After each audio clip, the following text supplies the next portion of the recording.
চাঁদা না পেয়ে নির্মাণ কাজ বন্ধ করে জামাত নেতা, থানায় অভিযোগ। রংপুরের পীরগঞ্জে চাঁদা দাবি করে তা না পেয়ে নির্মাণ কাজ বন্ধ করে দেওয়া ও প্রাণনাশের হুমকির অভিযোগ উঠেছে স্থানীয় এক জামাত নেতার বিরুদ্ধে। ঘটনার শিকার আমিনুল ইসলাম নিরাপত্তা চেয়ে পীরগঞ্জ থানায় লিখিত অভিযোগ দায়ের করেছেন। অভিযোগ সূত্রে জানা যায়, পীরগঞ্জ পৌরসভার ২ নম্বর ওয়ার্ডের বাসিন্দা আমিনুল ইসলাম ক্রয় সূত্রে একটি জমির মালিক হয়ে সেখানে সীমানা প্রাচীর নির্মাণের কাজ করছিলেন।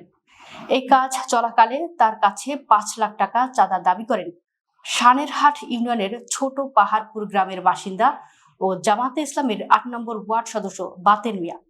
ভুক্তভোগীর ভাষ্যমতে, গত সোমবার সকালে বাতেন মিয়া সহ অজ্ঞাতনামা আরো ১০ থেকে ১১ জন দলবল নিয়ে নির্মাণ স্থলে হাজির হন।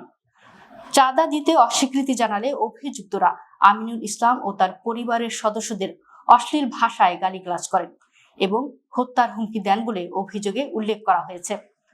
আমিনুল ইসলাম বলেন, বৈধভাবে সম্পত্তির মালিক হয়ে সেখানে সীমানা প্রাচীর নির্মাণ করছিলাম।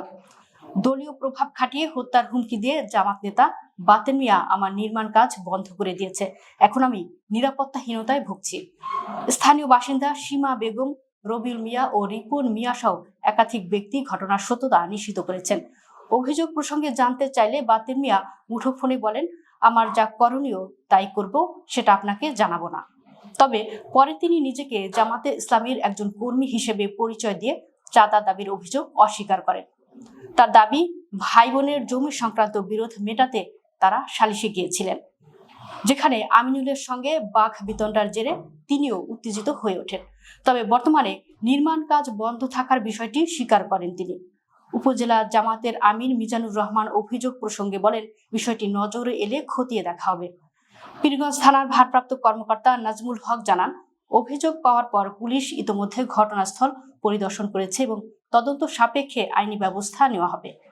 উল্লেখ্য, সাতক্ষীরার শ্যামনগরে জাপান আন্তর্জাতিক সহযোগিতা সংস্থা ও বাংলাদেশ সরকারের অর্থায়নে বাস্তবায়নাধীন নদী ভাঙন প্রতিরোধ ও বাঁধ সুরক্ষা প্রকল্পে বাধা, চাঁদা দাবি, ভয়ভীতি প্রদর্শন এবং কাজ বন্ধ করে দেওয়ার অভিযোগ উঠেছে স্থানীয় এক ইউপি চেয়ারম্যানের বিরুদ্ধে।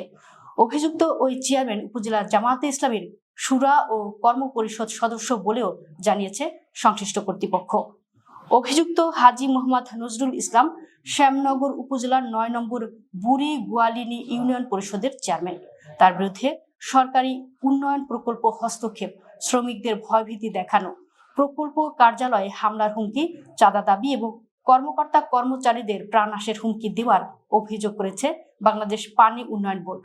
১৩ মে সাতক্ষীরা জেলা প্রশাসক ও পুলিশ সুপার বরাবর পাঠানো লিখিত অভিযোগে বাপাউবর দুর্যোগ ঝুঁকি ব্যবস্থাপনা সম্প্রসারণ প্রকল্প এর প্রকল্প পরিচালক ও তত্ত্বাবধায়ক প্রকৌশলী মোহাম্মদ আরিফুজ্জামান ভুইয়া দাবি করেন, শ্যামনগরের খোল পেটুয়া মালঞ্চ ও কালিন্দী নদীর তিদোখা বাঁধ সংস্কারের কাজ এখন হুমকির মুখে পড়েছে।